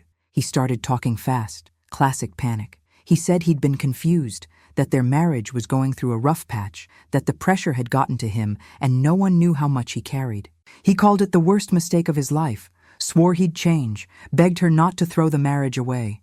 Think of our family, everything we built. You'll end it over one mistake. But he never asked what importiva, how he'd thrown it all away through months of betrayal. At one point, Rachel raised her hand and cut through his rambling. She turned to Chanel first and said, what you did to Andre, to my son, to me, that's on you. I'm not here to soothe your guilt. I wanted the truth, and I got it. From here on out, I need distance. I don't want you in my house. I don't want you near me right now. Then she turned to Marcus, placed a hand on her belly, tears in her eyes but voice steady, and said, you will never be my husband again. This, she gestured to her stomach, is not going to grow up inside a marriage built on this level of cowardice. From today forward, if you have any role in my life, it will be as this child's father. Maybe, because I will not let my son grow up ashamed of the man you are. In that moment, the marriage ended, not because the love magically disappeared, but because self-respect finally took its rightful seat at the table. After that confrontation, the silence in the living room was louder than any screaming match could have been. Marcus tried to move toward me, hand out, eyes full of tears, the kind of tears that, once upon a time, would have broken me. But this time, my body reacted before my mind did. I stepped back. It wasn't just anger, it was self-defense. Some part of me knew that if I let him touch me, if I let myself collapse into those familiar arms, I might get sucked right back into his cycle of apologies, promises, and I'll change, I swear. So I held my ground, I held my belly, and I said, as calmly as I could, Marcus, it's over. You need to understand that. There is no us anymore. There's me and my son, and there's you and the consequences of your choices. He panicked. You could see it. He went from crying husband to desperate negotiator in seconds. He started talking fast, piling on everything he thought might move me.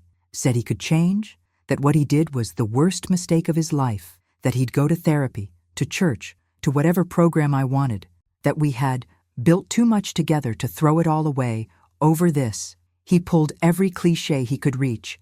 Think about our son, think about our home, think about our family. But notice the pattern. At no point did he truly sit with what he had done. It was always framed as something that happened to us, never as something he had actively chosen, step by step. And that's when something really settled in me. For years, I'd twisted myself into knots to keep the family intact, swallowed hurt, overlooked small lies, minimized my own needs. That night, standing there pregnant and exhausted, I realized the real question wasn't, am I going to throw our marriage away because of one big mistake? The real question was, how many times has he thrown me and our marriage away to protect himself? So I looked at him and said, you will still be Noah's father. I'm not going to erase that, but the title of husband, you lost that, and rebuilding character is not like resetting a password. You don't just hit forgot and start over. I told him, clearly, that I wasn't cutting him out of our son's life out of revenge, but I also wasn't going to force myself to live in a half-dead relationship just so he could say he woke up in the same house as his child. I said, I'd rather raise Noah with less money, less comfort, less perfect image, than let him grow up watching his mother swallow humiliation in the name of keeping the family together. That was the moment I chose peace over appearance. By the way, since you're walking through this story with me, what city are you watching from? Drop it in the comments. A lot of people are still living in cages made of what will they think, instead of building a life made of what do I deserve. Chanel was in the corner of the couch, sobbing quietly, trying to make herself smaller. At one point, she tried to come closer, saying she understood if I hated her, that maybe one day I'd forgive her. I lifted my hand, not to hit, but to set a boundary. Chanel, I don't have room inside me right now for the kind of forgiveness you're asking for. That's between you, Andre, and God, or whoever you answer to. What you owe me is the truth. You gave me that. From here on, I need you far away from me. Then I asked both of them to leave. Marcus tried to ask where I was going to sleep, whether I needed anything. I shut that down too. What I need right now is space. You'll hear from me through a lawyer. For the first time, I heard those words come out of my own mouth, through a lawyer, and realized the breakup wasn't just emotional anymore. It was about to become real on paper. When the door finally closed behind them, I slid down the wall and sat on the floor, bawling. It wasn't the crying of someone who regretted her decision. It was the crying of someone who knew she had done the right thing and felt every cut of it anyway. I held my belly and whispered to Noah that I was sorry for all the noise, all the chaos, and that I was going to do everything in my power to give him a calmer life than the one he was being born into. That house, the same house that had once been the stage for our perfect marriage, suddenly felt foreign, like a set built for a show that had just been canceled. But deep inside, I knew this. Ending the marriage in my heart was just the first step. The next would be moving my body, my name, and my life out of there too. In the days after that, I learned there's a big difference between emotionally ending a marriage and logistically ending one. Saying it's over is one thing. Sorting documents, lawyers, housing, and family expectations is another beast entirely. It was like I'd cut the cord, but still needed to drag a whole machine behind me. So I did the least glamorous thing you can imagine. I bought a cheap folder and started filling it. Marriage certificate, my ID, Noah's prenatal records, proof of address, bank statements, even small receipts and bills from the house. It wasn't about clinging to paper. It was about not walking into a legal process empty-handed, especially with someone like Marcus, who knew exactly how to look like the good guy in front of other people. Jasmine threw herself into that phase with me like a one-woman task force. While half the world would probably say things like, every couple goes through hard times, think twice before leaving, she was the voice asking, okay, what are your rights? How do we protect you? What can he not take from you? She set up a meeting with a lawyer a friend recommended. I walked into that office holding my folder like it was my whole life, because, in a way, it was. I told him I wanted legal separation, that I was pregnant, that there had been a serious betrayal involving my sister-in-law, that I no longer felt emotionally safe living with my husband. He listened carefully, asked specific questions, took notes, and then started explaining my options: separation of bodies, financial rights, custody, support, visitation. One thing he said shifted the way I saw everything. Separating wasn't a moral failure. It was a survival decision, emotional and, in my case, psychological. He talked about documenting the separation of bodies so it was clear we were no longer living as a couple. He explained that I had the right to a safe space to live with my baby, that I didn't have to accept random drop-ins, that I could set boundaries without being cruel. I walked out of that office with my stomach still twisting, but with a surprising sense of relief. For the first time, I saw, in black and white, that I wasn't at the mercy of Marcus's moods or his willingness to change. There were laws, there were formal paths, there was protection beyond "please be fair." Meanwhile, Jasmine was moving ahead with Project New Home. The friend she'd mentioned agreed to rent me his small furnished apartment. No fuss, understanding that I needed something fast and discreet. The day we went to see it, Marcus thought I was running errands with her, nothing more. When I opened that little apartment door, it felt nothing like the big house I was leaving behind, but in some ways, it felt richer. There was a tiny living room with a worn couch and a simple table, a small bedroom with a decent window, a petite kitchen, and a clean bathroom. No designer decor, no giant TV, just quiet, just space. I ran my hand along the empty wall and imagined a crib there, a curtain, maybe a shelf with a few toys. It hurt, realizing this wasn't the version of family life I'd had in my head. But for the first time in a long time, the word that came to mind wasn't loss, it was peace. With the lawyer on one side and the apartment on the other, the last piece was the transition. I couldn't just pack up everything overnight and vanish. Not while pregnant, not without triggering a storm I wasn't ready to handle physically. So I started making small, quiet moves. A few clothes taken to my mom's to wash. A couple of personal items borrowed to Jasmine's place. Important documents that used to live in drawers now moved permanently into my bag. The folder became my shadow. Marcus, still in his own little bubble of denial, told himself that if he gave me some space, I'd soften, that my "you'll only be Noah's father" speech was something I'd take back later. He didn't realize that while he was betting on time to erase guilt, I was using time to build an exit. I also started prepping my own family, gently. I told my mom first, because I knew it would hit her hard. I laid it all out, the affair, the abortion, the clinic, my decision to end the marriage. For her, it was like someone had pulled the rug out from under the picture of ideal son-in-law she'd built in her mind. She cried, she asked questions, but when the shock passed, she did what real mothers do. She moved toward me, not away. She told me I could stay with her as long as I needed, that if the apartment fell through, we'd make space at her house, that I wasn't going to go through this alone. Between her, Jasmine, and the lawyer, a net began to form under me. And that net is exactly what kept me from falling all the way down when the reality of being a pregnant, soon-to-be single mom hit me at 3 a.m. At night, back in the house that was no longer really mine, I'd lie in bed with my hand on my belly and talk to Noah. I'd tell him, "We're still here for now, but this isn't forever. Mommy's getting things ready. You're going to grow up in a place where secrets aren't normal and yelling isn't love." Saying it out loud helped me believe it. My life felt like a bridge between two worlds. Behind me, the blown-up marriage, the lies, the family dinners full of acting. Ahead of me, a simple apartment, a crib, a new routine, imperfect but honest. That bridge was made of very unromantic things: emails to a lawyer, apartment keys, ID copies, long talks with my mom and Jasmine. But step by step, it was leading me somewhere my old life never gave me. The chance to build a family where truth wasn't the enemy. The truth about Marcus and Chanel was way too heavy to live only inside my chest. No matter how much I'd already decided to leave that marriage, there was still one person standing completely in the dark: Andre. He was walking around thinking he had normal couple problems, while his wife and his own brother had taken a wrecking ball to his life. I put off that conversation as long as I could, not because I wanted to protect them, but because I knew that once I said it out loud, nothing in that family would ever be the same again. There'd be no going back to Sunday lunches, no more brother jokes between them, no more fake peace.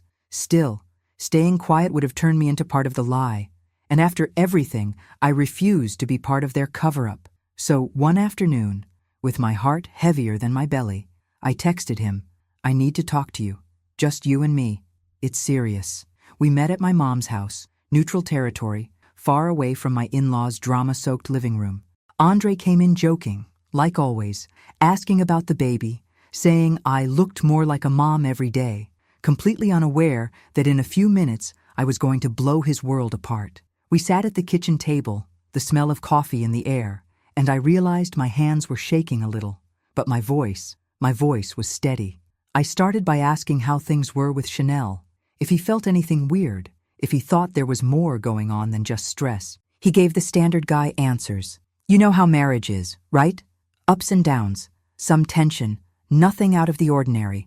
Listening to him, it hit me. He truly had no idea. He wasn't suspicious. He wasn't in denial. He was genuinely blind to what was going on right under his nose. I took a deep breath and told him, what I'm about to say is not gossip. It's not something I think. I'm not saying this because I'm pregnant or emotional. I'm saying it because I know. And then I went straight in. I told him about the nurse at the clinic, the comment about Marcus bringing another patient, the photo of him holding someone else's hand, my return visit alone, the confirmation of a 4-month abortion. As I spoke, I could see his face slowly lose its expression. He tried to reason it away at first, asked if it could have been someone else in the family, a cousin, a friend, anyone but his wife. That's when I had to rip off the last bandage. I looked him in the eyes and said, it was Chanel, I know, and she admitted it to me. At first, he laughed, not because it was funny, but because it was absurd. He shook his head, said I had to be mistaken, that my anger toward Marcus might be making me see things bigger than they are. That's the thing about a truth this big. Your brain tries to protect you by rejecting it. I didn't get mad at him. I just reached for my folder, the same one I'd been carrying everywhere, and started laying the pieces out verbally. The date of Marcus's business trip matched the clinic bill. The leave day from work lined up perfectly. The hospital charge was in his name. I told him what the nurse said, about the gestational age, about the nervous man by the bed, and then I told him, word for word, what Chanel had confessed, that Marcus said he'd lose everything if this came out, that he'd used my pregnancy as guilt leverage, saying I could lose my baby from the stress. It didn't hit Andre all at once. It landed in layers. First, he went quiet. Then the questions came in bursts. Since when? How many times? Where? How long were they laughing in my face while I was right there? He stood up, paced, ran his hands over his head, swore under his breath, and then he did something that broke me a little and healed me at the same time. He turned to me and asked, how did you even manage to sit at the table with us after knowing this? How did you not say anything before? I told him the truth, that I'd needed time to make sure, to gather proof, to protect myself and the baby, and that I didn't want to dump an emotional bomb in his lap based only on a hunch. I explained the lawyer, the apartment, the plan to leave, and he looked at me, eyes full of hurt, and said, you've been more loyal to me, pregnant, and betrayed than they have in my entire life. From that moment on, the pain stopped being mine alone and spread through the family like a crack through glass. Andre left that conversation with the look of someone who just watched his whole life crumble in slow motion. He didn't storm out smashing things. He walked away with a kind of furious focus. He went to talk to Chanel first. Their fight was exactly what you'd imagine, yelling, crying, accusations, old promises thrown back and forth like knives. Eventually, she admitted everything, the affair, the pregnancy, the abortion, whatever illusion of a bad phase he'd been holding on to evaporated. Then it was Marcus's turn. And when Andre stood in front of his brother, it wasn't bro against bro anymore. It was a man staring at another man and finally seeing him without all the filters, not as family, not as friend, but as someone who had knowingly and repeatedly chosen betrayal. And all of that, the exploded marriage, the broken sibling bond, the parents in shock, was the backdrop for my next step, walking away from that whole poison tree and building a different definition of family for me and my son. Moving into my mom's house wasn't some triumphant movie scene. There was no epic soundtrack, no inspirational speech. It was just me, a couple of suitcases, a folder full of documents, a small bag of baby clothes, and a level of exhaustion that went way beyond physical. My mom opened the door with that mix of worry and love only a mom has, like she'd been standing there, heart ready, waiting for this moment even before I told her what was happening. The room that used to be my teenage cave, with old posters and a dusty desk, slowly turned into Noah's first room. We cleared shelves, folded tiny onesies, set aside a corner where a crib would eventually go. With every drawer we organized, it felt like we were saying, silently, in this space, no one lies to you. In this space, betrayal is not normal. At first, it felt weird depending on her again. After years of being the married woman with her own house, having to ask, "Mom, can we buy this?" Or, "What do you think I should do about that?" felt like I'd gone backwards. But slowly I realized this wasn't a setback. It was a rebuild. Except now I wasn't a teenager running away from rules. I was a woman choosing to rest where love didn't come with conditions, guilt trips, or secrets. My belly grew, the back pain kicked in, the emotional waves kept coming, and my mom was there through all of it, sometimes with soup and tea, sometimes with a sharp, loving truth like, "Stop apologizing for existing in this house. Rachel, you were betrayed. You're not asking for a favor by being here." Those sentences stuck. A self-worth I didn't even know I had started stitching itself back together. Our new routine was simple, but healing. I'd wake up to the sound of the kettle on the stove, the smell of toasted bread, the familiar noise of my mom moving around the house. No shoes tossed in the middle of the living room. No phone face down on the table. No last-minute, "Babe, I have a late meeting." The emotional temperature of the place was different. I still had days when I'd break down, remembering the clinic, the photo, the abortion, the fight in my old living room. But in those moments, instead of asking, "What did I do wrong?" I started reminding myself why I was there. Because I'd chosen not to normalize something sick. Because staying would have been a slow kind of death. Because my son deserved to see his mother stand up for herself at least once in her life. And I'm curious, what city are you watching this from? Drop it below. A lot of women just like me are standing in kitchens just like this one, trying to gather the courage to do exactly what I did. Marcus tried to orbit my life from a distance during that time. He texted asking about doctor's appointments, sent messages saying he wanted to be there as a father, offered rides, hospital visits, whatever he thought bought him credit. I didn't block him. I wasn't trying to erase him from Noah's DNA, but I drew a hard line. No surprise visits, no late night "I miss us," no relationship talk. If he wanted to show up as a father, he'd do it within clear boundaries. Sometimes he'd slip and start monologuing about how broken he felt, how much he regretted everything, how he was not that person anymore. I listened without taking responsibility. His healing, or lack of it, was his. My job was to protect myself and my child. My recovery couldn't depend on his supposed transformation. Living with my mom also forced me to redefine what family meant. For a long time, family was that picture-perfect idea. Big house, husband, in-laws, Sunday gatherings, smiling photos. Now, family looked different. It was my mom making space in her closet for my clothes. It was Jasmine showing up with groceries and jokes to make me laugh. It was Noah kicking in my belly whenever I cried, almost like he was reminding me, "Hey, I'm here. Keep going." I realized family isn't just who shares your last name. It's who stays when everything falls apart. And I had to accept another hard truth. Sometimes you have to shrink your circle to save your sanity. Better a smaller, honest family than a big, fake one built on pretending. At night, before bed, I started a little ritual. I'd lie down, put both hands on my belly, and talk to Noah. I'd tell him about our day, the doctor's appointment, the walk around the block, the soup Grandma made, the moment I felt scared, the moment I felt strong. I'd say, "You have a dad, and one day you'll know who he is. But I won't let anyone use the word father as a free pass to hurt us. You'll see people mess up, but you're not going to watch your mom stay small for anyone." Saying that out loud helped rewire something in me. The version of me whose self-worth depended on being someone's wife was slowly making room for a new version. One whose value didn't vanish just because her last name might change. As the months passed and my due date got closer, the room at my mom's house changed even more. The old posters came down. A second-hand crib went up. Clean baby clothes filled the dresser.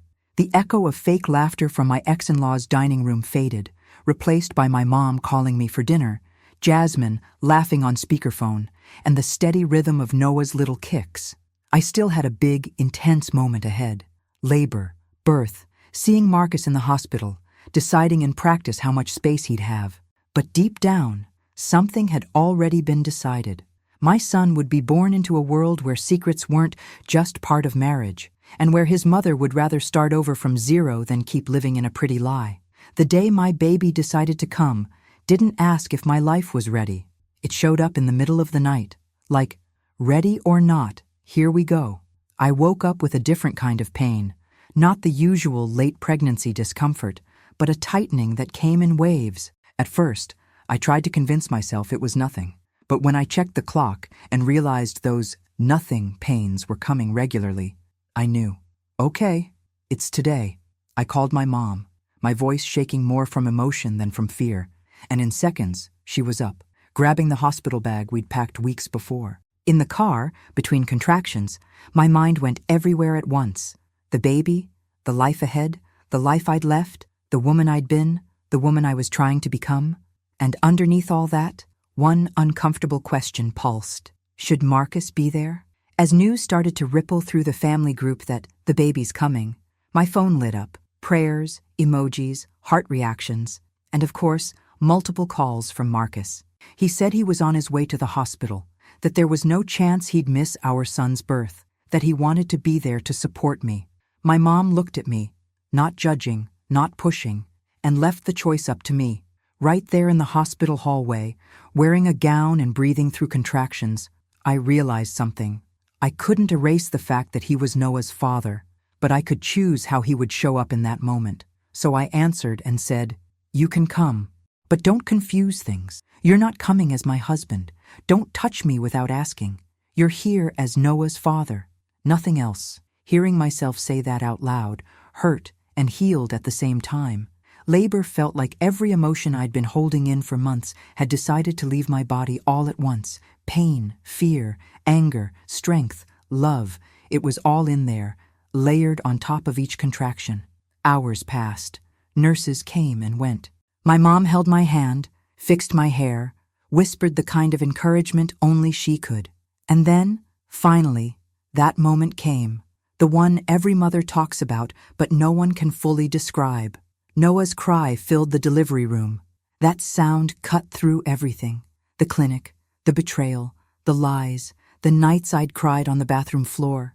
I cried with him, but it wasn't the same crying I'd been doing for months. It was like something inside me stood up and said, "We made it. He's here. Whatever happens next, we got him."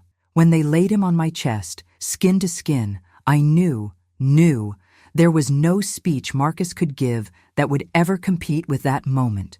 Nothing he could promise, nothing he could beg for, nothing he could swear he'd fix would ever be more important than the life breathing against me. The world outside could keep being messy, unfair and complicated. That tiny boy on my chest, that was clean. That was real. I looked at him and made a silent pact. If I have to stand between you and anyone, even someone who says he loves you, to protect your peace, I will, even if that someone is your father. Later, in my room, after the chaos of birth had calmed a bit, Marcus came in. No swagger, no perfect husband performance. Just a man who suddenly looked a lot smaller than the pedestal I'd once put him on. He was holding flowers like they could fix anything. Eyes red, breathing uneven. He saw Noah in my arms and broke. He cried like a child, asked if he could hold him, called him by the name we'd picked back when I still believed in us. "Can I hold Noah for a minute?" I let him. Not for him, but for Noah, because my son didn't ask for any of this, and the truth is, he does have a father. But as I watched Marcus hold him, I wasn't seeing some picture-perfect family moment. I was watching to see if, just maybe, the weight of what he'd done would finally sit on his shoulders for real. While he rocked Noah, the speech I'd been expecting arrived right on cue. He said this changed everything, that seeing his son made him want to be a better man, that he wanted another chance at our family, that we could rebuild from here, that Noah could be a new beginning for us. I listened. I was tired, sore, stitched up, but I was very awake inside. When he finished, I adjusted myself in the bed, looked him straight in the eyes, and said, "This changes a lot. For me. It doesn't erase what you did.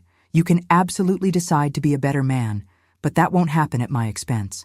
As a husband, Marcus, it's over. What you still get to work on now is being Noah's father. And that's not something you prove with speeches in a hospital room. You prove it, maybe, with years of showing up." I told him I wouldn't keep Noah away out of spite, but I wouldn't let my son grow up in the middle of emotional chaos either. If Marcus wanted a relationship with him, it would be with boundaries, scheduled visits, real commitments, consistent presence. Not pop-in guilt trips. Not, I'm changing, I promise conversations aimed at me. I won't let my son grow up thinking that what you did is what being a man looks like, I said. That sentence hit him harder than anything else. And the truth? It grounded me. When the day came for us to leave the hospital, putting Noah in his little car seat for the first time, I realized something powerful. I wasn't just walking out as a mom.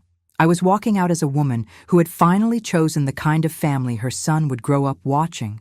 Not perfect, but honest. Months later, life looked completely different. Not perfect, not magically easy, but real. The crying everyday phase faded. My mornings were no longer about replaying betrayal in my head. They were about figuring out how to drink coffee with one hand while holding Noah with the other. The pain didn't vanish. It just moved. It stopped sitting in the front seat of my life and slid into the background. Like a scar, you notice less and less. Noah started smiling, then laughing, then grabbing my face with both hands like I was his whole world. And in those tiny moments, in the way his eyes lit up when he saw me, in the way he relaxed when I held him, I felt something I hadn't felt in a long time. I did something right. Meanwhile, the fallout for Marcus and Chanel was exactly what they'd tried so hard to avoid.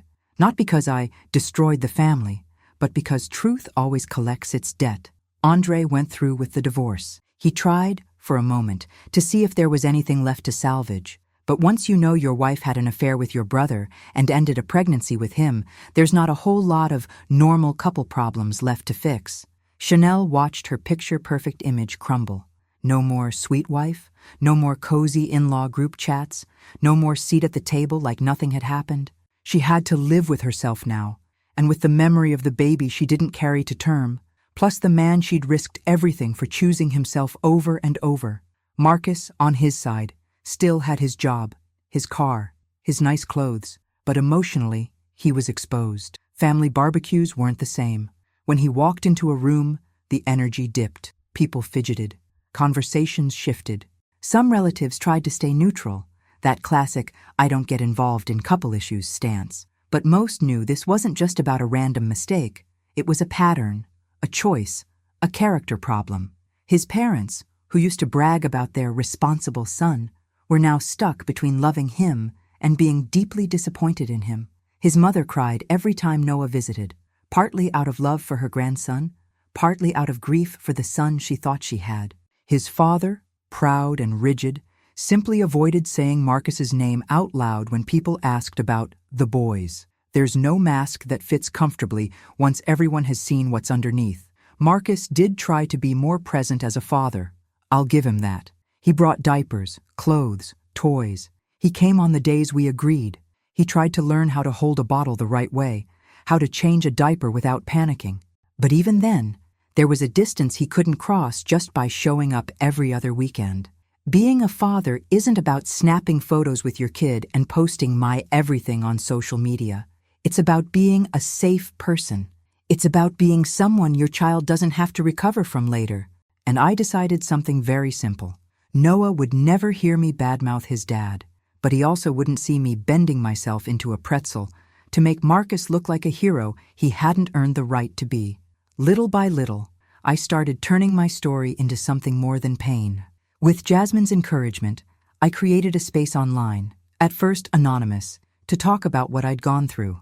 I called it something simple, like Lessons from a Broken Marriage, and I started sharing.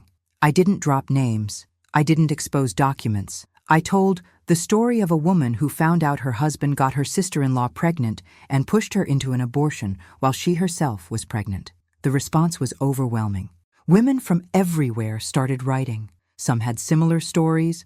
Some were in the middle of lies they couldn't quite name. Some just felt less crazy realizing they weren't alone. And that's when I realized, if I'd been forced to walk through hell, the least I could do was come back with a flashlight for whoever was stuck in there after me. If this story is hitting nerves in your own life, do me and you a favor.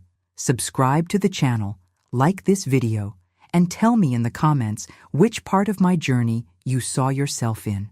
Are you still in the trying to believe the lie phase? Are you secretly gathering proof? Are you already out, trying to rebuild?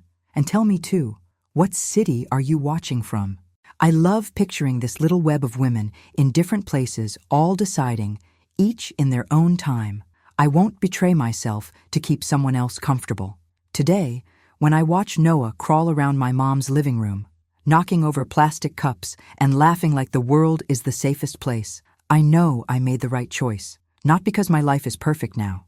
It's not. I get tired. I get scared sometimes. I still have days when old memories sting. But my home is honest. My son will grow up seeing a mother who chose reality over appearance, truth over convenience, self-respect over a last name. Marcus and Chanel are living their own consequences. I don't root for their destruction, but I also don't try to save them from what they planted. That's their work, not mine. If no one's ever told you this clearly, let me be the first. You don't owe your life to someone who spits on your trust. You don't have to stay in a toxic marriage just because there are kids, photos, or years involved. Time invested is not a prison sentence. You are allowed to start over.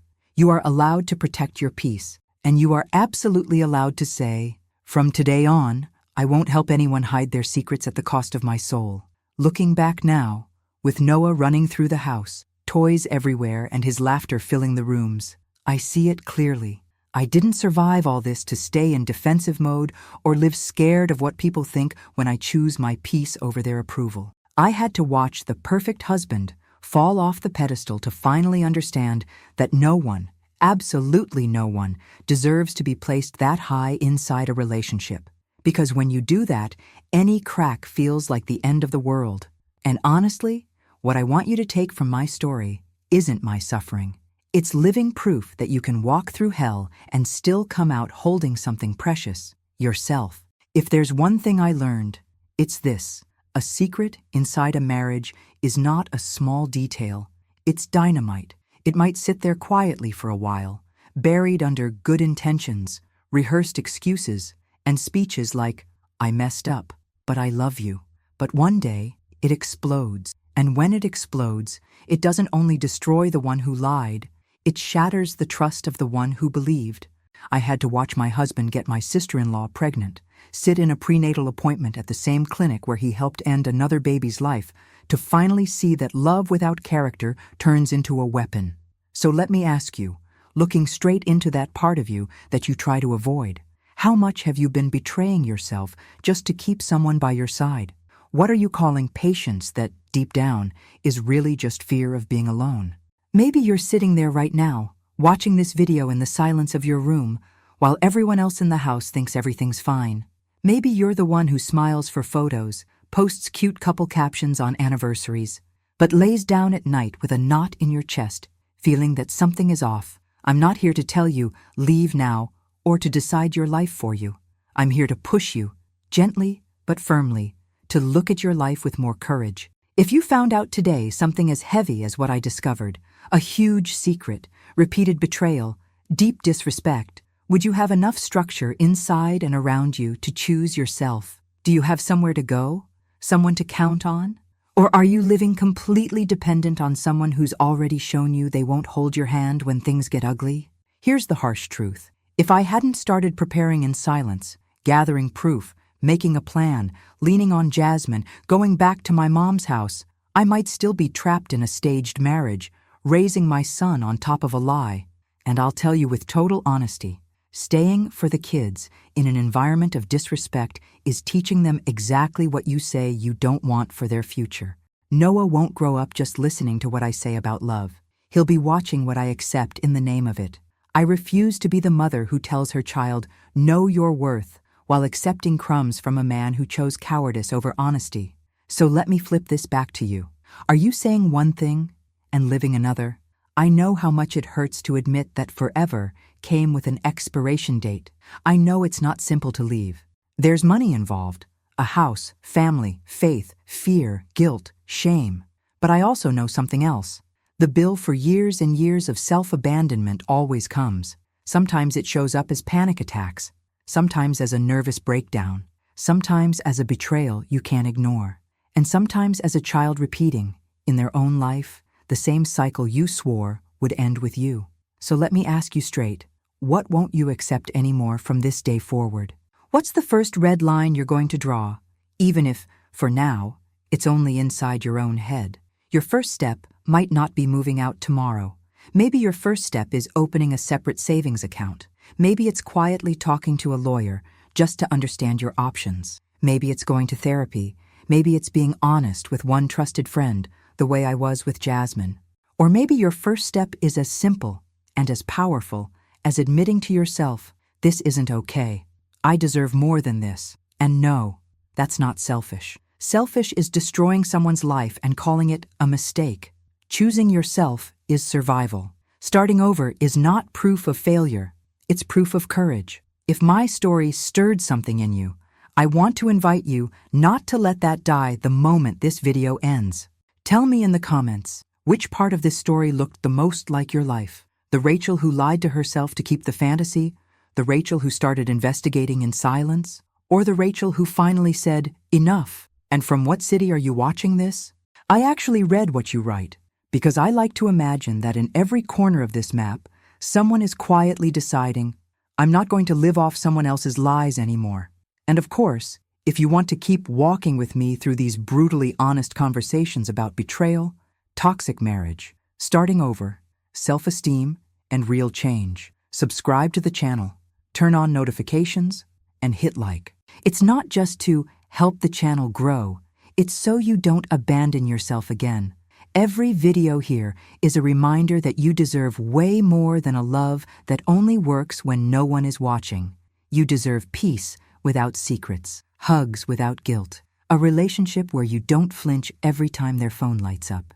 And if no one has ever looked you in the eye and told you that, let me be the first to remind you,